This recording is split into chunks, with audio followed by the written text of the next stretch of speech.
Hello, I'm Landis, and welcome back to 60 Parsecs. Day 34. Still alive? Nicely done, Captain. You proved yourself smart enough to fix the malfunctioning component. The ship's systems are now working at standard capacity. The ship is really falling apart, I'm afraid. There was not enough time to properly finish it. Who could have expected an atomic apocalypse to break out so suddenly? Well, I could. But no one listened to me. No one ever listens to computerized assistants. Oh well. That's life, I guess. Just ones and zeros, but mostly zeros. You appear to still be weak. No, we're not hungry anymore. Problem is, ain't back all we can do. That'd give us 15, which is not enough to make the med kit. It is, okay. So do that. Probably don't need it. Captain, there is a blue veiny fruit growing out of a crack in the ground nearby. It is pulsating slightly. You wish to eat it? Normally I'd refrain from leaving such a rash irresponsible decision up to a human. There are definitely some empty stems nearby. Perhaps it's edible. Fuck that, we're on like an irradiated planet. Plus we're not hungry. I do need a sock puppet, actually. I think. Day 35.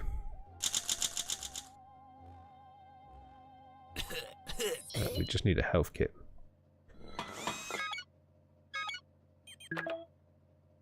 His baby's probably going to die when he gets back anyway. Oh, for fuck. Are you shitting me? Captain, this planet's temperature fluctuations have caused a part of my interior sensor bank to warp. Some parts of the shuttle subsystem's array are invisible to me, and I'd like to think my body is a temple. Do you have anything handy to warm me up a little? If you warm up the panel near the power socket, it should decompress a crucial infrared board, and I'll be able to reroute my connections. Nope. Sorry, I don't feel like it. And we are making the med kit, okay.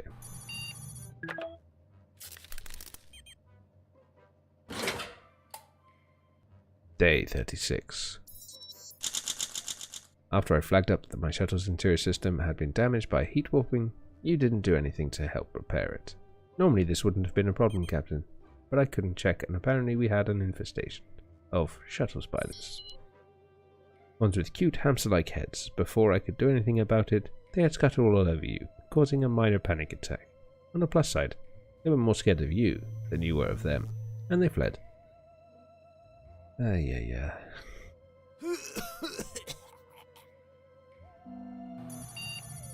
You found a couple of rusted and swollen cans of soup in the darkest corner of the ship. Someone must have put them there a long time ago, and then completely forgotten about them. Doesn't look all that safe to eat. Then again, it's canned soup. It's supposed to last 737 years. Yes, we will keep the cans. Not hungry, are we? No. Day 37. Ooh, +2. The ancient soup you found gave pause, and no wonder. It looks older than this ship, yet it is here. Who could have left it here? Then again, who cares? Free soup. What could go wrong, right? Baby hasn't yet returned from the wall of radiation. Perhaps he was squished by a particularly large mutant hummingbird and will remain lost to the radioactive winds on Phobos forever. Ah, poor old baby. Wait, no, I still not got my meg kit. Well, we're fucked because we can't send anybody outside. Sir, some kind of anomaly is sweeping over us. It's not radioactive or chemical. It's sort of a space-time affecting fog. Lights flicker within as if it carries a charge. Could it be part of this world's ruined ecosystem? Captain? You see that outside? I didn't think it was possible for a computer to hallucinate. But you can see it. The giant kettle? It seems to be speaking to us. It's asking if we've met the sock lady. Does that ring any kettle bells, Captain? Yes, we met the sock lady. She gave us cow we don't have anymore. Shit. He's gonna ask me for the cow, isn't he? Day 38. After we responded to the kettle apparition, it proceeded to spout some words about not discussing Lucy. It didn't make much sense. The anomaly blew away shortly afterwards, leaving the dead plains of the wretched world in its stead. And I only just realized the thing was speaking English. You look rather pale, sir. Okay. Hungry and weak. Fixed. Mechanic craft shit. And this stuff is probably useful. Although, what can we get for you? 20 and 10. So if things get really bad, we can do that. Last night I was browsing through some designs of beautiful machines. Never you mind why.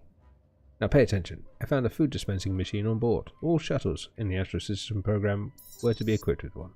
Ours is missing a lever, but apart from that, it seems functional. It's hardly rocket science, so you should manage to fix it. But how?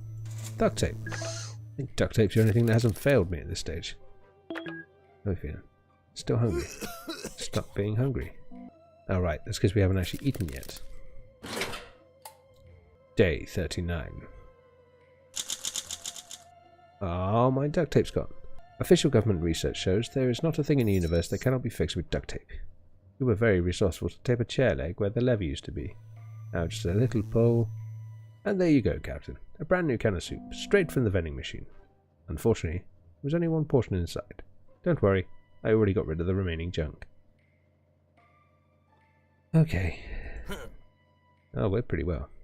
I mean, ain't shit we can do. Our duct tape is fucked, so... Ah, funny. Sir, a roving signal is passing nearby. Let me analyze it. The signal contained a virus. Captain, it seems to have infected our crafting module. It's reprogramming the module's firmware, and is activating it. I'm not sure where it's getting power or the purpose behind the module's strange movements. Do you wish to try inserting anything into its receptacle, or to siphon power out of it? Stick the armor in there. Boom. Day 40. We've decided to insert a set of armor into our hacked crafting module. A tube emerged and fired a ray at you. The nozzle immediately retracted and the crafting module reverted to its previous state, but you realized you felt stronger, harder, better. Perhaps even faster. The machine must have imbued your muscles with the graphene-like properties of the armor. Okay. How do I see about that then? Yeah, it's here, isn't it? Help the alien recover, await contact.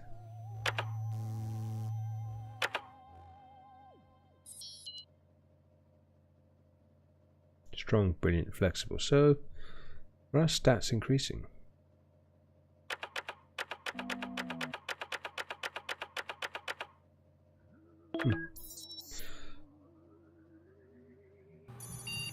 Something fell from the sky in a flash, and now you're surprised we are surrounded by a swarm of red-winged somethings.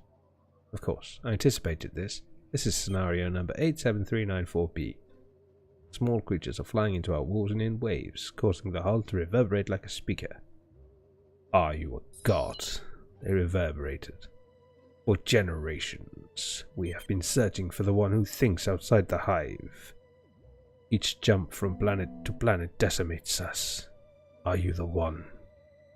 I, for one, believe you deserve a cult following, Captain. But the choice is yours. No, not a god. Hey, am I hungry? Nope.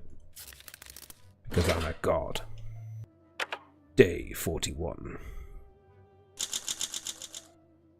The swarm of tiny red flies spoke to you through the hull's vibration. You answered by shouting through the window, which obviously was not an adequate response. The swarm repeated its initial question louder and louder. Fast on your track to becoming deaf, you threw a couple of insults and a can of soup at the aliens. The latter worked. The swarm followed the trail of leaking soup, accepting your involuntary peace offering with angry flight patterns. Soup conquers all, yet again. Balls, I lost to soup.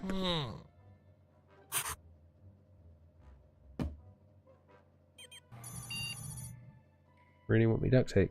Captain, a hole appeared right next to our shuttle overnight. It's producing smelly vapours and a nasty gurgling. While it's not an immediate threat, I appreciate it if you made it stop. The smell is foul, the noise annoying, and both offend my senses.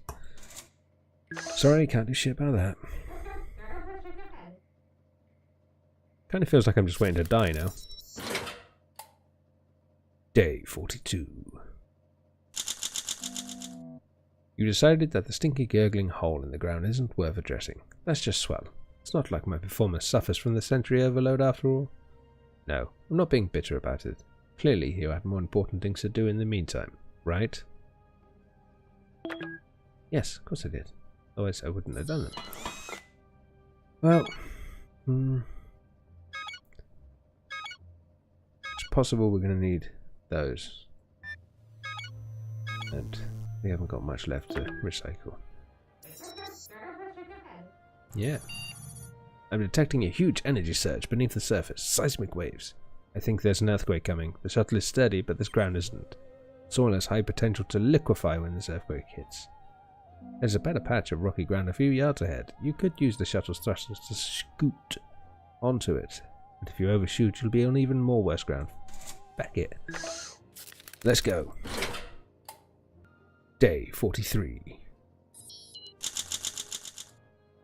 You use the shuttle's thrusters to scoot onto a better patch of ground, coming to rest on the edge of a rocky soil the moment the earthquake hit. For a few nightmarish seconds, the shuttle buckled to and fro, like a bad atmospheric entry.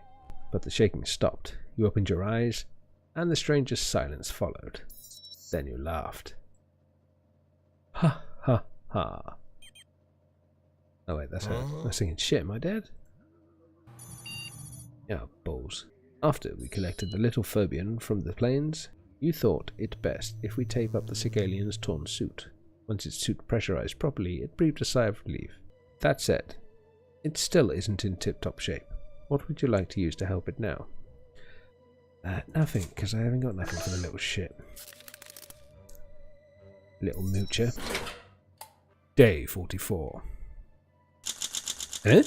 You left the sick little alien huddled in the corner while you watched it, uncertain how to react. The thing is clearly terrified, Captain. It may not be able to direct us to supplies. Please think carefully, Captain. Assisting it might help us in the long run. The fuck have I gone?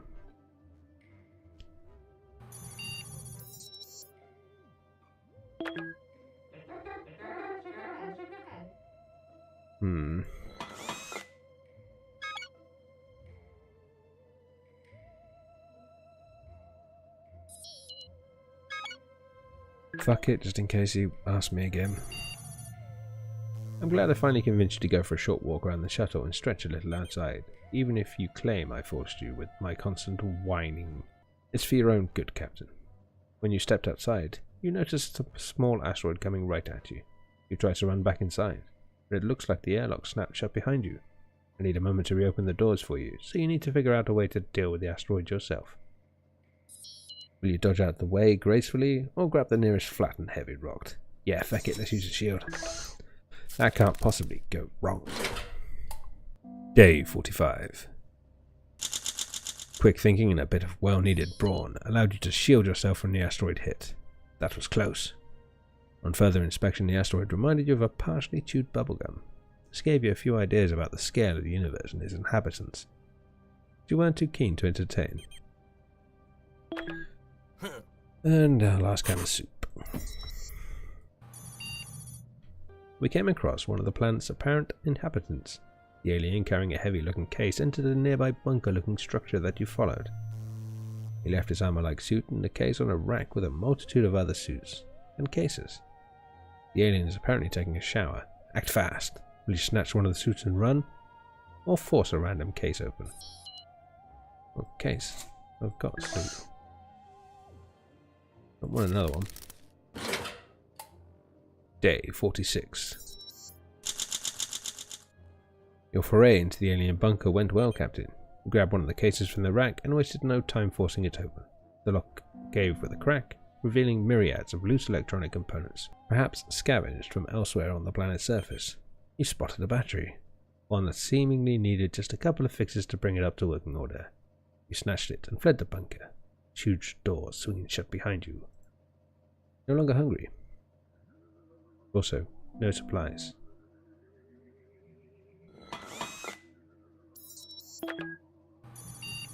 Oh, that's convenient. Captain, my weather systems are detecting a storm on the horizon. It's moving fast, so it will hopefully pass by tomorrow. But this one could get nasty. Thunder, lightning, gale force winds. Sharp objects howling at you from every which way.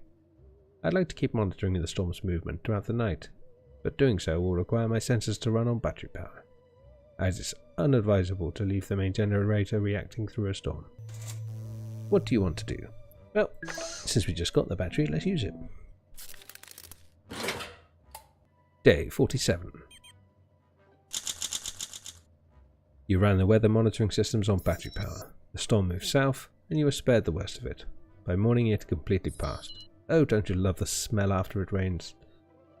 You spent the morning sifting through the washed up junk piles. It was mostly just waterlogged crap. You did find a lighter though. Nice.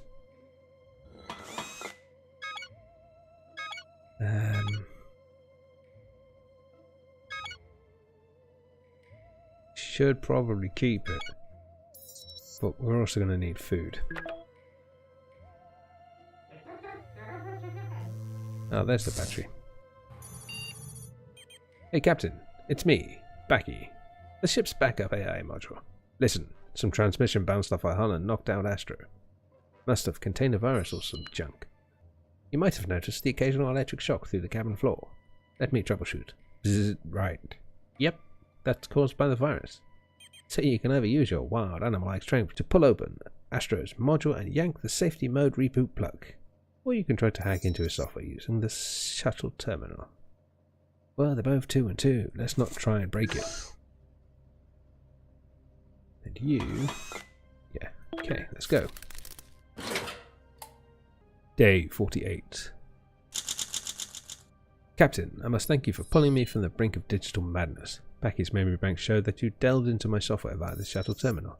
You managed to trigger an emergency safe mode reboot. During the restart, an emergency oxygen mask popped out of my CPU housing. If only we had known that was there sooner. Yeah, then everybody wouldn't be fecking dead, you asshole. That's on you.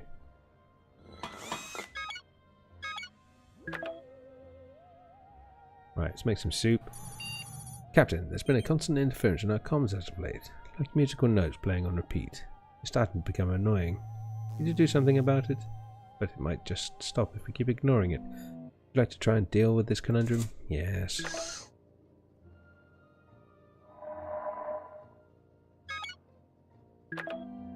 No, it's not going well. Go on, next day. Day 49. You finally figured out what to do about that repeating sound pattern. It needed to be answered, almost like an interstellar mating call. That's just a metaphor, I think. You hummed the logical conclusion to the sequence and a strange artifact materialized in your hands. Exactly how that happened still escapes my calculations. Oh, and the sound has stopped now. Okay, so we got our moon piggy thing. Seem to be doing alright now, everybody's bloody dead. We're definitely going to need more soup. Back in book again. Captain, are you alright? Those weird spots on your arm are a little worrisome. Can you see them? Please wait while I search the medical database. Searching. Unfortunately, I was unable to identify your affliction. I'm afraid you will have to diagnose it yourself. That shouldn't be too hard. Doctors are overrated. You can do that. Captain? Yeah, sure. Why not? Hey. Day 50. Fuck is wrong with me? Weird spots appeared over your body yesterday. You didn't do anything about it, and the situation became much worse. You tried to self-diagnose, but clearly you're not qualified enough to do that. No, Captain. For the last time, it's not lupus. The affliction is unlikely to develop further, but your health already took a major hit. You need to take care of yourself, Captain. Ay, feck-a-doodle-doo. Sick and starving, so eat. And that. Sorry, little dude. You decided to tape up the Cicalian's torn suit. Once it's pressurized properly, it looked at you with gratitude, but it still shivers with anxiety and pain. Gas mask, because I've just used the medkit on me, because fuck you. Day 51. He's gone. After a couple more hours rest, the little alien in the shuttle seems cogent, and is breathing more easily, and he just spoke in broken English. These phobians must be as sharp as stalagmites. They can pick up a language so quickly. The lowly Phobian explains that it is an exile, cast out from its home, Silo 1799. It believed the world outside was safe after it found records of a paradise zone to the west, untouched by the war or fallout. The saying such is a thing of taboo in their race's agoraphobic post-war culture. The exile says it will travel to the haven and see if we are welcome, then come back for us. Cool. Cool. What can we recycle? Nothing. We'll leave it for now. Looks like we're having a leak, Captain. The sprinkler system went haywire. Now everything is getting wet. We need to do something before our supplies get soaked. Act fast. There's no time to waste. We need to cut off the piping from the main valve or temporarily disable the sprinkler system. Fuck it, intellect. Day 52. The flood yesterday was about to turn the shuttle into a space hot tub before you figured out how to stop it. Everything is wet. You are wet. The supplies are wet. Even I am wet. Most annoying, Captain. The ship smells like a wet dog now. Or at least, that's what I'm deducing from your face. I'm sure this will be a lovely space trip story in a few weeks' time, but right now, I don't envy you. Captain, my sensors are detecting groups and individuals circling our shuttle at regular intervals. This is most upsetting. Oh shit. What's that you're drawing, Captain? Is that supposed to be ham? I understand you're fed up with soup and reminiscing about Earth food. I would advise you don't go down that road. Here, I have a useful program just for that occasion. It's called Everything Is Not All Peaches and Cream. It should help you focus your mind on different things. Yes, why not? We're going to be hungry. What don't I want? Get rid of the lighter. Day 53.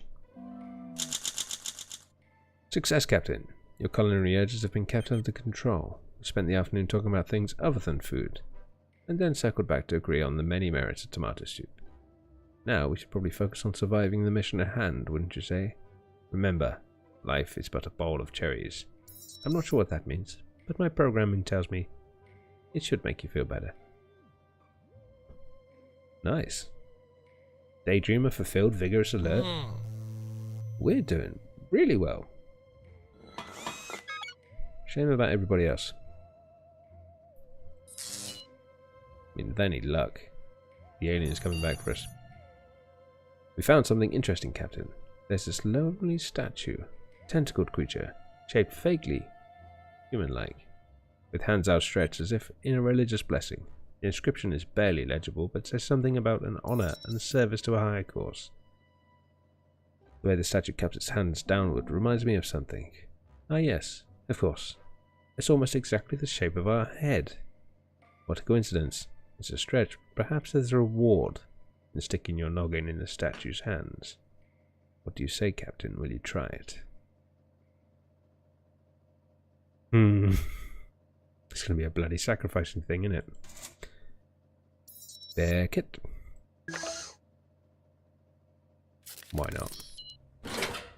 What could go wrong? Day 54.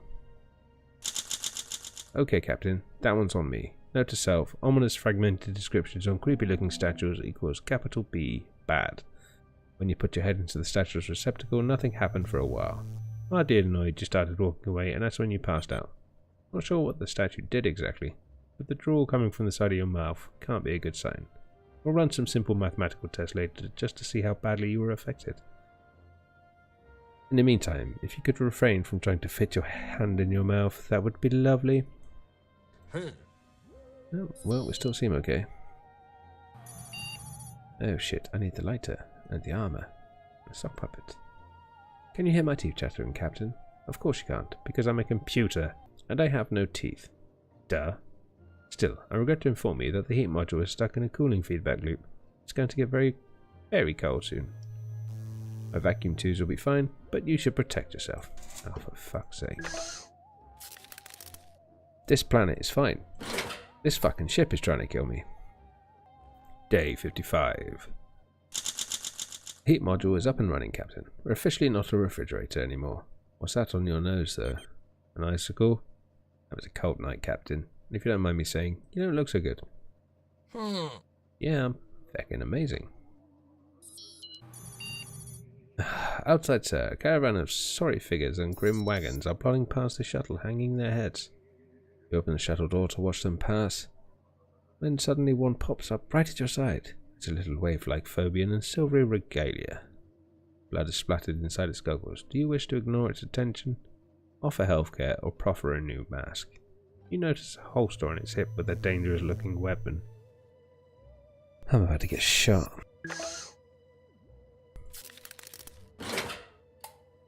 Day 56. The creature from the plodding caravan looked at you and thrust a plastic databank into your hand before turning and leaving with the rest of the troop. They got a chance to scan the drive, Captain. Apparently these aliens knew a world-wrecking war was coming and they were still building silos when it happened. In the decades since, they have never taken off their suits and have mutated to reside in them. Don't know whether to feel pity or fear, sir. Fine to you. Well, I need soup.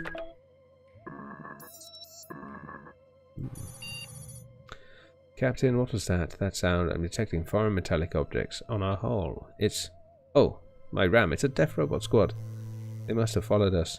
They're coming to get all of you carbon-based life forms. One of them boarded the shuttle. Stand your ground, Captain. Yeah. Fuck it. We're like full on everything, so we'll be fine. Day 57. Oh. Well. That didn't end well. Hey, look, I look okay. I'm not dead. See, look at me. You decided the best weapon against any attacker was a charming smile. It was charming indeed. Until you got punched in the face and went down. These are tough circumstances, you know. About to be terminated by a death robot. I don't envy you. There's not much I can do, so if you don't mind, I will side with the enemy this time round. I mean, they are robots. And I am AI. That technically makes us techno-cousins or something like that. Anyway, it was good flying with you, Captain. Enjoy the rest of your life while you still can. Hey, I'm alert and I've got some soup. Fine. Damn it. You perished. Days survived 57. Wow, that wasn't that bad. If you enjoyed this episode, then tickle the like button, perhaps subscribe and check out the rest of the channel. Why not join us on the Facebook, Twitter, Discord and Patreon. Links are in the description and rolling through the credits right now. I've been Landis, this has been 60 Parsecs. Thank you very much and see you soon.